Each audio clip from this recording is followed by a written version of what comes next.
Selamat datang di Rumah Sakit Tingkat 2 Dustira Kesdam 3 Siliwangi di Cimahi.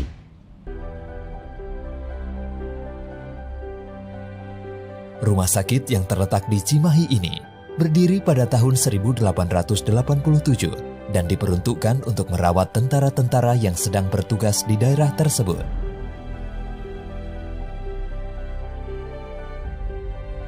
Pada masa pemerintahan kolonial Hindia Belanda, rumah sakit ini bernama Military Hospital. Dengan luas tanah 14 hektar, bangunan Rumah Sakit Dustira memiliki nilai arsitektur tinggi dan banyak menyimpan berbagai peristiwa penting di dalamnya, menjadikan Rumah Sakit Dustira sebagai salah satu cagar budaya kota Cimahi.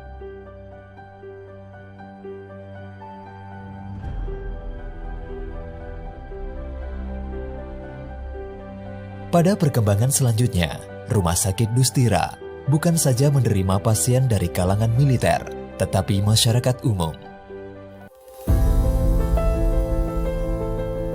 Seiring dengan sejarah perkembangan TNI AD, Rumah Sakit Dustira menjadi kebanggaan prajurit di wilayah Kodam 3 Siliwangi dan masyarakat sekitar Rumah Sakit Dustira.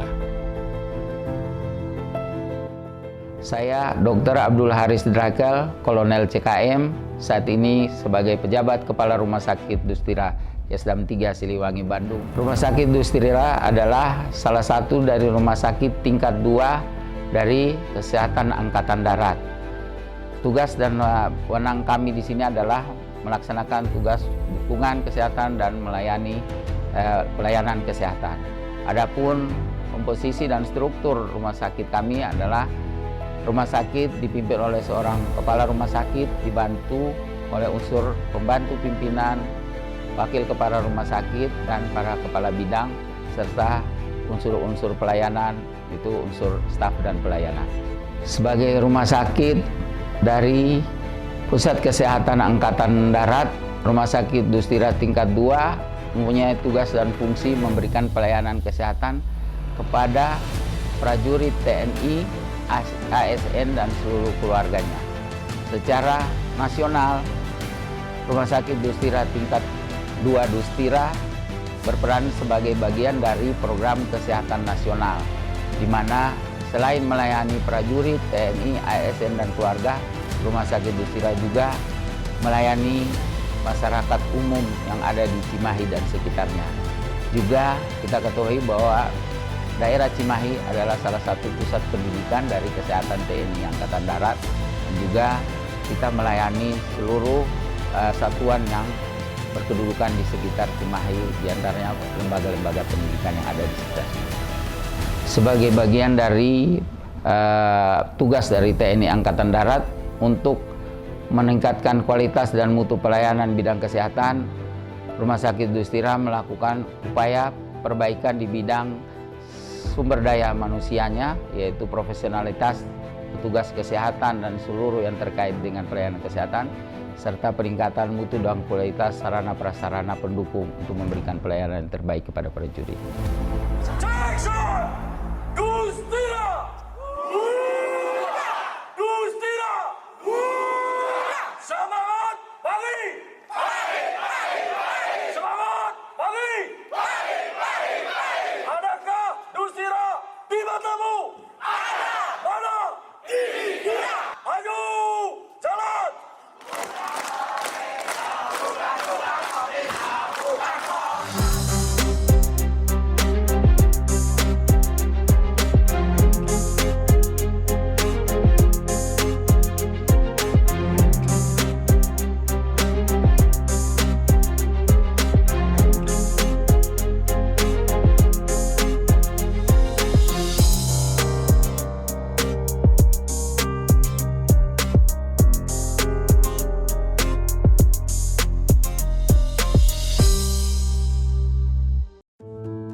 samping itu, guna meningkatkan pelayanan yang optimal serta modern, Rumah Sakit Dustira memfasilitasi dengan alat-alat dan teknologi yang terkini, di antaranya mesin scan CT yang berfungsi sebagai alat pencitraan medis menggunakan sinar kali dan komputer yang dapat digunakan untuk memperoleh diagnosis kelainan otot dan tulang, seperti tumor atau keretakan pada tulang.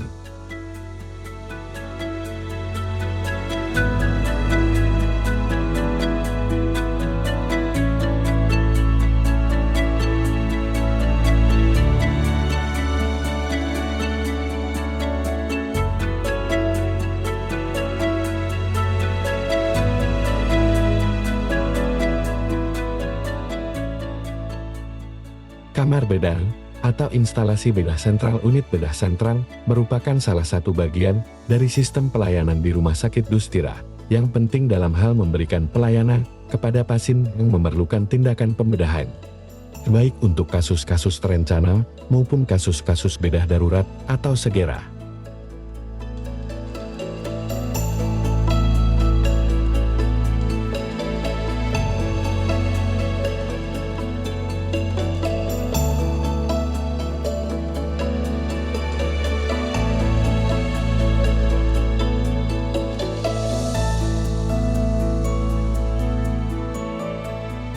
Dengan luas kurang lebih sekitar 14 hektar, Rumah Sakit Dustira mempunyai taman dan fasilitas umum lainnya, di antaranya fasilitas air bersih yang langsung bisa diminum.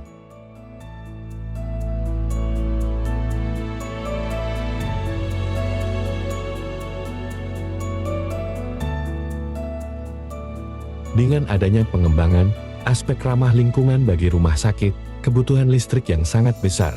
Selain itu juga terdapat mesin untuk sirkulasi udara, instalasi kebutuhan air bersih, pengolahan limbah, dan kebutuhan domestik lainnya.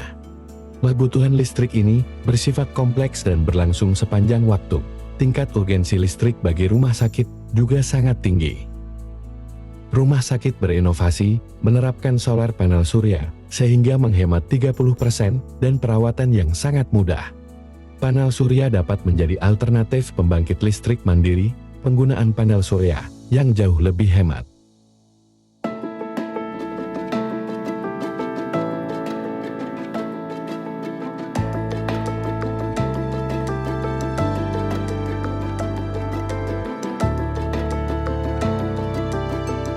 Adapun tentang prajurit kita, Letnan 2 Ramadhani ini pada awalnya adalah seorang prajurit di Sesko, dan setelah mengalami cedera dalam pendidikan secapanya dan dia kembali ke Sesquad, namun belum memiliki jabatan karena cedera tadi.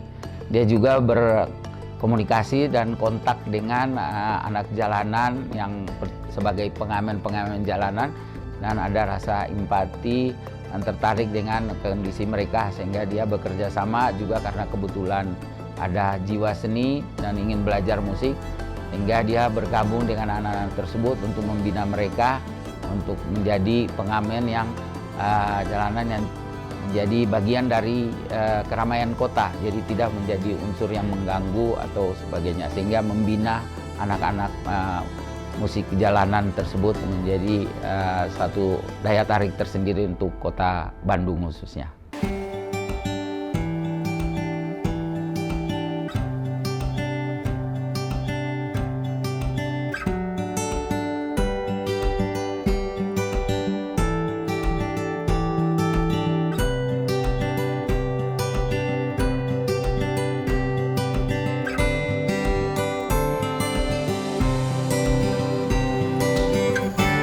Assalamualaikum, izin memperkenalkan diri, nama saya Ramadhani, pangkat Letnan 2 CKM. Saya abituren Secaba tahun 1997. Setelah selesai Secapa pada tahun 2012. Di situ saya lulus Secapa, tidak bisa mengikuti pendidikan lanjutan Sarcap karena terkendala lutut cedera pasca operasi artroskopi. Setelah saya tidak bisa mengikuti Sarcap, akhirnya saya dikembalikan ke kesatuan lama, yaitu di Sesquad. Kemudian setelah 8 tahun saya berdinas di Seskoat dengan menyandang pangkat saya sudah perwira, namun karena kurangnya kelengkapan pendidikan yaitu sarcap, jadi saya tidak bisa naik pangkat. Akhirnya saya berpikir di situ bahwa untuk merubah nasib saya sendiri berarti saya sendiri yang harus berusaha. Pada waktu itu saya berniat untuk kuliah keperawatan dengan alasan untuk syarat alih korp dari infanteri ke kesehatan. Akhirnya tahun 2018 saya mendaftarkan diri ikut kuliah keperawatan dan selama 3 tahun akhirnya selesai saya menjalani kuliah keperawatan. Setelah lulus dari situ saya langsung ajukan dengan ijazah keperawatan tersebut untuk alih korp ke CKM. Dan akhirnya setelah selesai pendidikan saya ditempatkan di Kesdam 3. Dari Kesdam 3 saya ditugaskan lagi di Rumah Sakit Dustira. Di sini saya di Rumah Sakit Dustira di bagian CSSD. CSSD ini bisa dibilang sebagai jantungnya rumah sakit. Keberhasilan suatu rumah sakit itu tergantung juga dengan adanya CSSD. Yaitu karena steril alat itu sangat berperan sekali untuk keberhasilan suatu tindakan operasi. Baik, kalau ditanya tentang bagaimana awal mula saya kenal dengan anak-anak jalanan atau bisa disebut pengamen atau penyanyi jalanan, itu berawal pada saat saya kuliah. Jadi perjalanan antara kesatuan saya dan kampus, yaitu di Bandung dan Cimahi, di situ saya sering lewat lampu merah dan saya sering melihat mereka bermain musik. Akhirnya lama-kelamaan muncul rasa ingin tahu dan ingin mencoba belajar musik, khususnya musik biola. Karena mungkin saking saya intensitasnya sering bertemu dengan mereka, akhirnya muncul keakraban. Di situ saya mempunyai niat bahwa saya sebagai orang kesehatan harus bisa memberi edukasi kepada masyarakat, khususnya di sini ke anak-anak jalanan atau penyanyi jalanan. Di situ di saat di luar jam dinas atau di saat libur, saya berusaha untuk datang ke tempat mereka. Semampu saya di situ mengajarkan, khususnya saya di bidang kesehatan, saya ajarkan tentang kebersihan, lingkungan mereka ngamen atau lingkungan mereka bekerja, saya anggapkan seperti itu. Mari, sebelum kita melakukan kegiatan pagi ini atau bekerja pagi ini, kita anggap bahwa lampu merah ini adalah kantor kita. Saya mencoba menjelaskan ke mereka dan mengajarkan ke mereka untuk bersih-bersih lingkungan lampu merah tersebut. Setelah lebih jauh saya mengenal mereka, ternyata mereka pun diwadahi oleh KPJ. KPJ di sini yaitu kelompok penyanyi jalanan. Di situ ada ketuanya, ada wakilnya, dan ada sekretarisnya. Lengkap bagaimana sebuah organisasi. Jadi fungsi dari KPJ ini adalah mewadahi mereka, memfasilitasi mereka untuk meningkatkan kualitas seni mereka. Dan saya rasa mereka juga tidak ingin terus ada di jalanan. Mereka ingin bisa tampil di kafe atau lebih dari situ. Jadi di KPJ sinilah merupakan wadah mereka untuk menyalurkan seni-seni bakat-bakat mereka.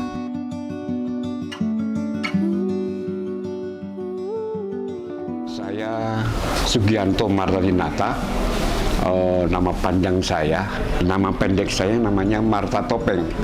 Marta Topeng, saya adalah ketua kelompok penyanyi jalanan Jawa Barat. Saya melihat ada beberapa motivasi yang diberikan kepada kawan-kawan KPJ, misalkan kebersihan di lingkungan kawan-kawan bermain musik. Misalkan lu main di mana sih, di perapatan, lu benerin dulu itu lingkungan kamu, dibersihkan dulu main kamu. Kemudian ketika kamu perform, orang melihat dari jauh, terus kemudian main musiknya keren, lingkungannya bersih, motivasi itu yang sudah ditumbuhkan kepada kawan-kawan KPJ dari Pak Doni, kehadiran Pak Doni di situ. Kemudian kawan-kawan yang yang kurang bagus performernya, ya Pak Doni memberikan semangat, ayo kamu yang benar tuh main bajunya agar orang melihat performan kamu ketika musik kamu udah bagus, tapi kalau lihat kok pakainya compang-camping begitu, ya arahan Pak Doni di wilayah itu memberikan manfaat banget terhadap kawan-kawan di jalanan.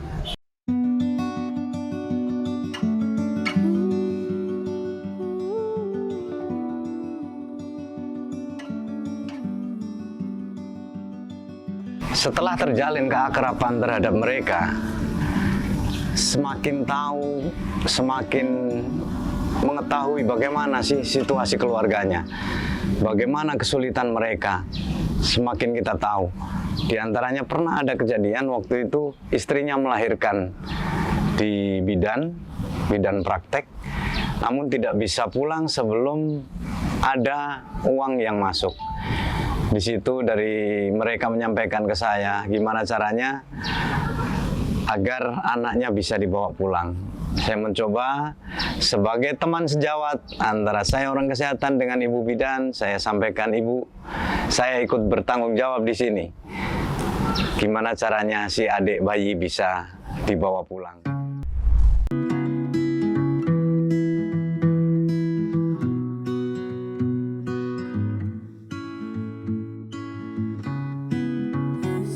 Kalau misalkan pertama-tama itu emang saya nggak nyangka gitu kalau beliau teh kirain teh bukan tentara gitu ya. Soalnya dari penampilan memang beda gitu. Tapi benar, salut saya asli. Jarang lah orang seperti itu.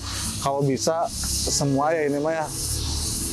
Kalau misalkan di semua tentara kayak beliau seperti itu, mungkin kita sebagai musisi jalanan gitu khususnya kan bisa lebih dekat lagi, bisa lebih terbuka lagi. Kan kebanyakan musisi jalanan itu dipandang sebelah mata ya. Jadi kebanyakan itu nilainya jelek gitu karena istilahnya kan di jalan kan.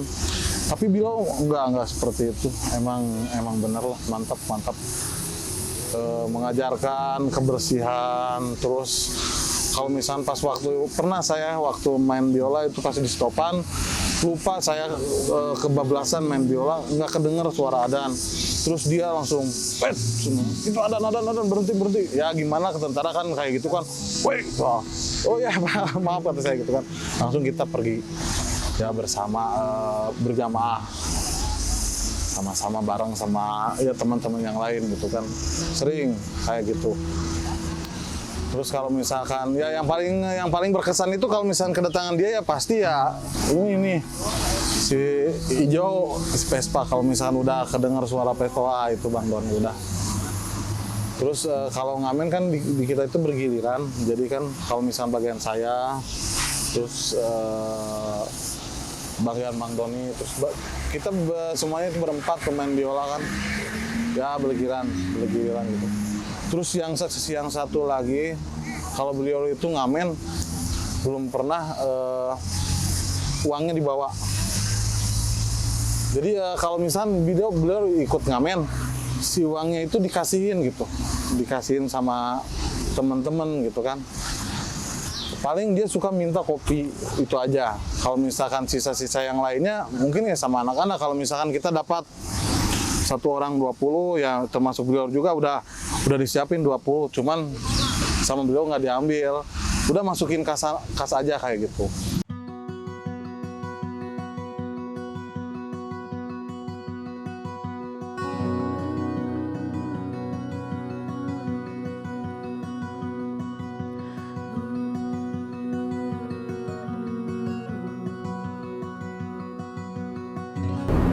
Selain pernah mengajarkan saya untuk berwira swasta, menjual mie tek-tek, Bang Doni juga sempat menolong saya pada saat saya kekurangan biaya dan istri saya melahirkan, Bang Doni yang mengeluarkan istri saya dan anak saya dari bidan. Itu kejadiannya Lebaran 2 tahun ke belakang, dan saya di situ sangat terharu karena pada saat itu saya sedang mencari uang buat nebus istri. Bang Doni datang tanpa pengetahuan saya. Mohon maaf kalau saya sedikit terharu karena memang ini kenyataan yang saya alami. Bang Doni udah begitu sangat berjasa bagi saya pribadi, dan mungkin buat teman-teman yang lainnya juga. Bang Doni begitu perhatian, begitu care, dan begitu Bang Doni selalu respect.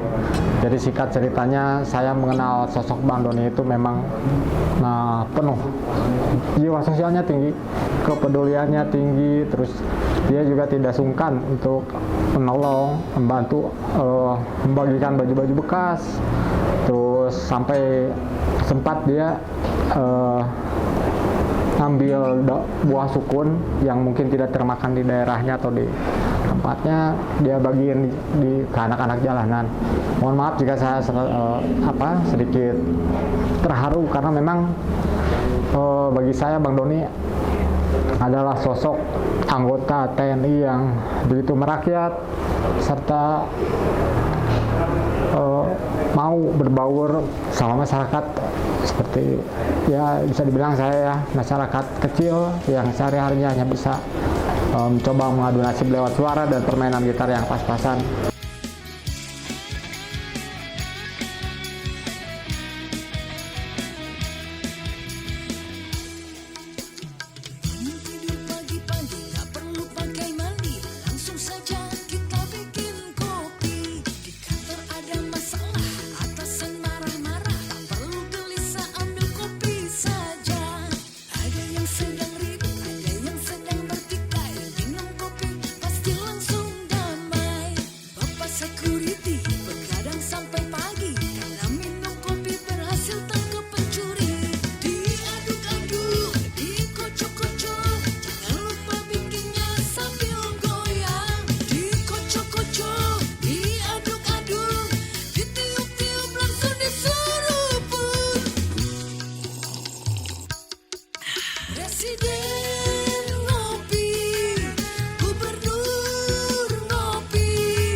Ilmu bila amalin, kasajari bila samarin. Ilmu yang tidak diamalkan bagaikan pohon yang tidak berbuah. Siliwangi tetap semangat.